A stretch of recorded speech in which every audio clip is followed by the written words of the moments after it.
how incredibly sophisticated that baby is. Do you realize that a baby in the womb,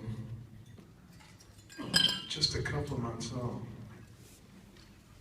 has a brain that is developing at a rate of 400 million neurons per day?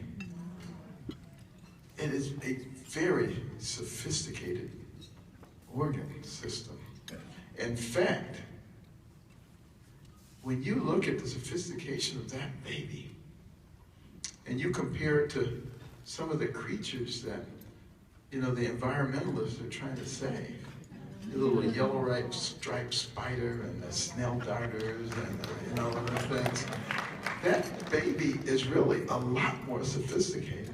So why don't they spend all their time and energy trying to save that baby? Do you understand why they do that?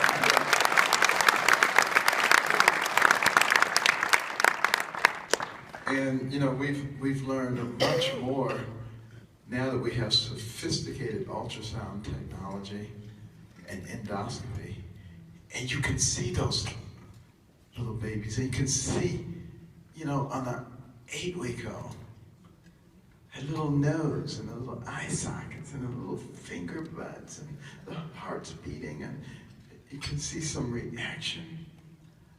How can anybody say that that is a meaningless clump of cells? I don't understand how they can rationalize that. And how can anybody actually manipulate that baby so that they can take organs from it? Now, how can a meaningless bunch of cells have an organ anyway? You know, I don't think, sometimes the hypocrisy is blinding and they don't actually even see what they're talking about. But human life, such a precious entity. You know, I really came to an appreciation of that when I was an intern at Johns Hopkins. And I would go on the wards and I would see these people. The CEO of this company, the president of this organization, crown prince, queen of this nation, in many cases dying of some horrible disease. And every single one of them would have gladly given every title and every penny for a clean bill of health. And you begin to realize what your life really means when it is at stake. But all lives mean that.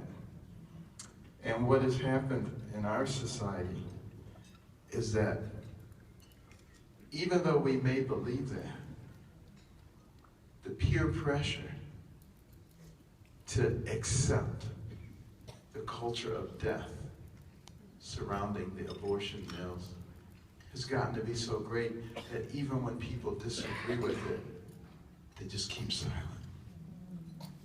They just sit down and shut their mouths. Because someone has tried to make this into an issue of women's rights. But what about the baby? And you know, it's one of the most sacred relationships in the universe. A mother and that child inside of her. How have we become so distorted that we managed to convince women that that baby inside of her is her enemy and that she has a right to kill it? You want to talk about distorted thinking. That's what happens to a society when they begin to reject the principles of a living God who understands that there is right and there is wrong.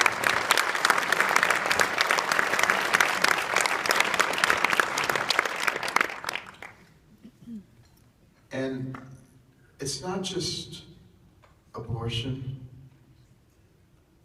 but there's so many things that have changed in our society as we have managed to push away our faith. No right, no wrong, everything is relative. Just do what seems right to you. And that's what has to happen to our society. You see it happening all over the place. And it's that peer pressure that makes us conform to it, even when we don't believe in it. You know, I remember, I was this horrible student, as I was saying, but my mother made me read, even though I didn't want to. It made me write these book reports, which she couldn't read. She would make you think she was reading them. And then she'd put all kind of check marks and underlines and stuff. You would think she was reading them. But you know, that had a very profound effect on me and on my brother. As we started reading, we started learning all kinds of things.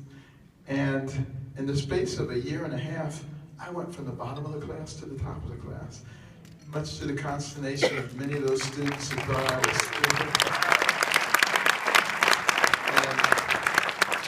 And I remember going up to Steve, and after a test, and I said, "Steve, how'd you do?" And he poked out his chest.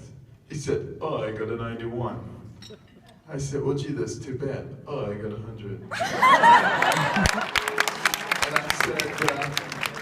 I said, "Next time if you need help, let me know." But you know, by the time I got to high school, I was a straight A student.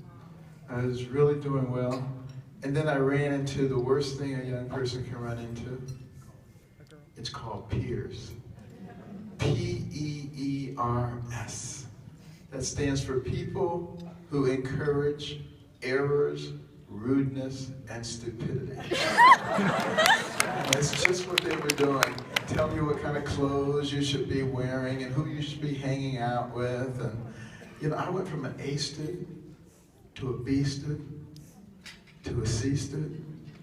My grades kept plummeting. I didn't care. That was cool. High five, low five, pats on the back, doing the Detroit strut. You know how that goes?